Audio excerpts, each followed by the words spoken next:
Hi everyone, welcome to our channel. నేను మీ sir Teja. మనతో పాటు మాట్లాడడానికి సీనియర్ జర్నలిస్ట్ దాము బాలాజీ గారు ఉన్నారు. ఆయనతో మాట్లాడతారు. నమస్తే సార్. నమస్తే. మళ్ళీ కవితకి కోర్టు అయితే ఒక షాక్ ఇచ్చిందని చెప్పుకోవాలి. మధ్యంతర బెయిల్ కోసం అప్లై చేయడం జరిగింది, మరి దాన్ని అయితే రద్దు చేసింది. సో దాని గురించి మీరేమంటారు? మరి బెయిల్ నెక్స్ట్ ఏమవబోతుంది? కవిత బెయిల్కి సంబంధించి చాలా హోరాహోరీ వాదనలు కోర్టులో జరిగాయి.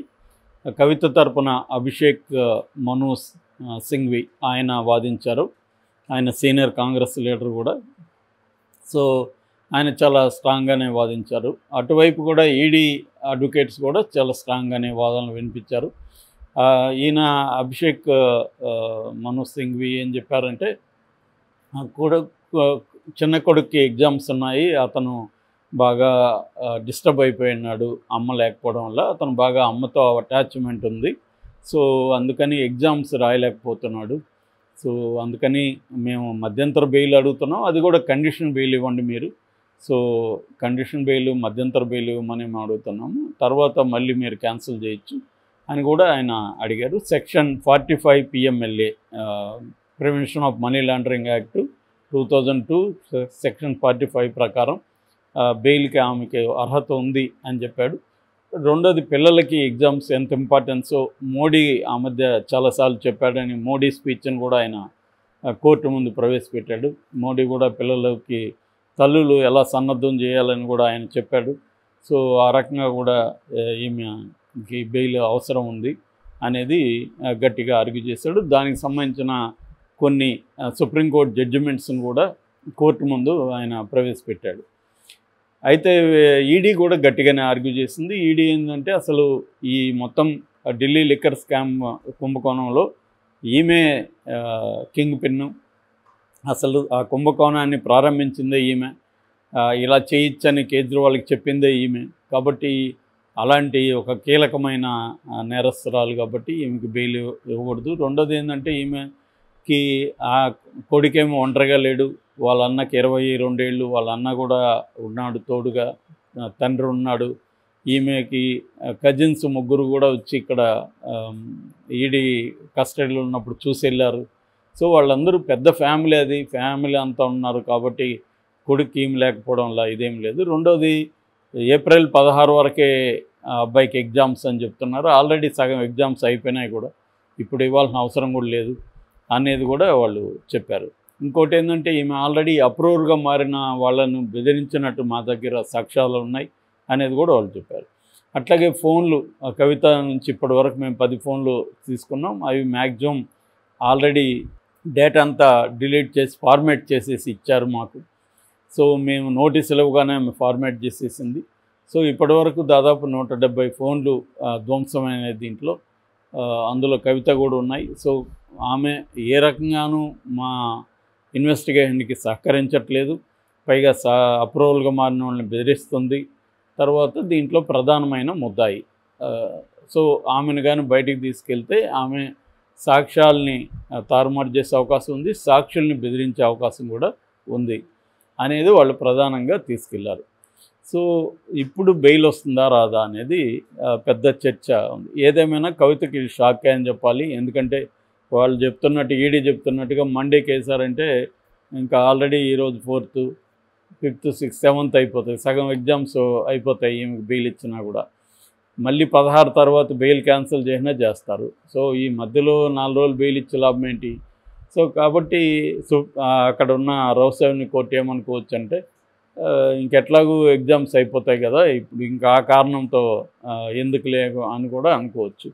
లేదా కావాలని ఇంకా వాయిదా వేసినా వేయచ్చు. ఇప్పుడు కోర్టుకి కూడా తెలుసు కదా ఎగ్జామ్ 16 వరకు అని, మరి వాయిదా వేసుకుంటా రావడం అంటే కోర్టుకుండే ఇబ్బందులు కోర్టుకుంటాయి. ఎందుకంటే PMLA చట్టంలో కోర్టు బెయిల్ అంత ఈజీగా ఇవ్వకూడదు.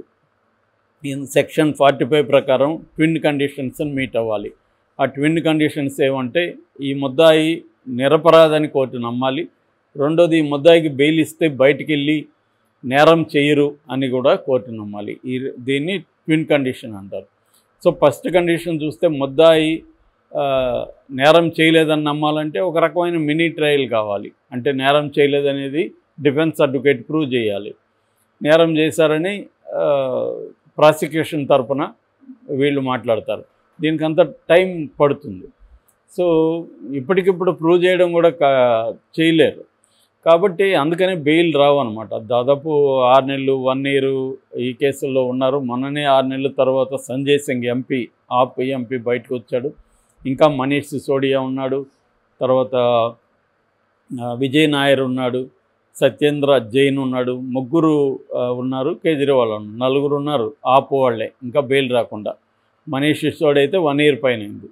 ఈ మధ్యనే 18 మంత్స్ అయిన సూర్యప్రకాష్ అని మన హేమంత్ సొరేన్, జార్ఖండ్ మాజీ ముఖ్యమంత్రి, ఆయన అనుచరుడు 18 నెలలుగా ఈడీ కేసులో బెయిల్ రాకుండా ఉన్నాడు. సుప్రీంకోర్టే ఈడీ మీద విసుగు ప్రదర్శించింది.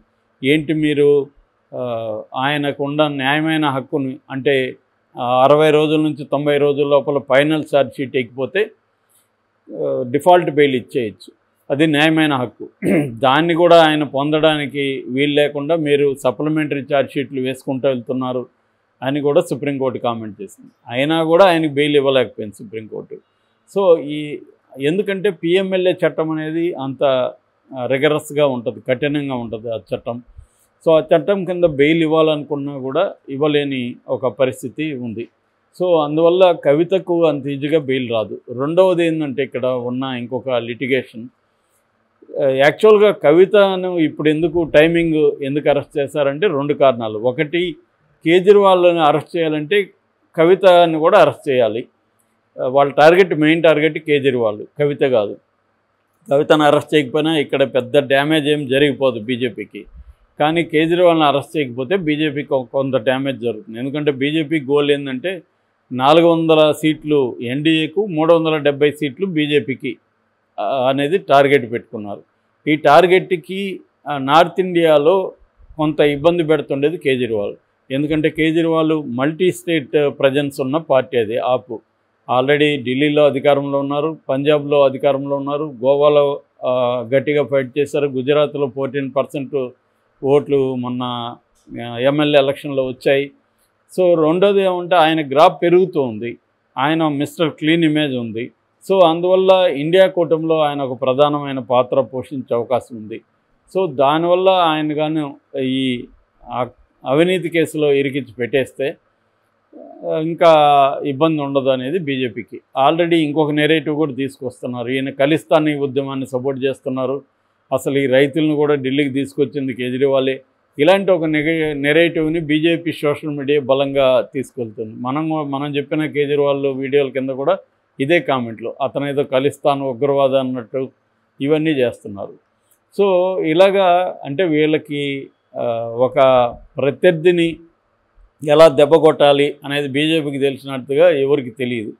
సో అదే వాళ్ళందరూ కానీ చేరిపోతే 2014 నుంచి 20 మంది ప్రామినెంట్ పొలిటికల్ లీడర్స్ బీజేపీలో చేరారు.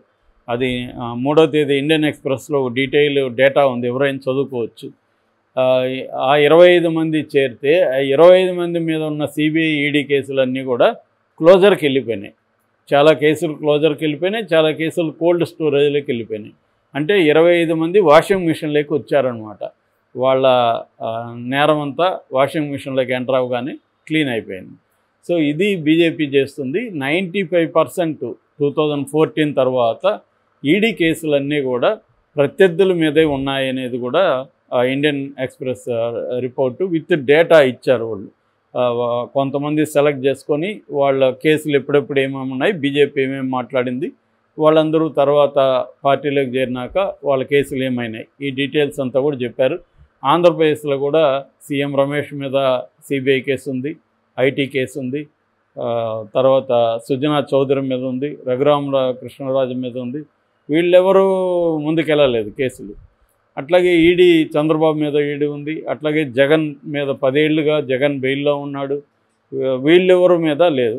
అట్లాగే అజిత్ జోగి కావచ్చు, తర్వాత అశోక్ చౌహాన్ కావచ్చు, ఇట్లా మొత్తం లిస్టు పెద్ద లిస్టే ఇచ్చారు.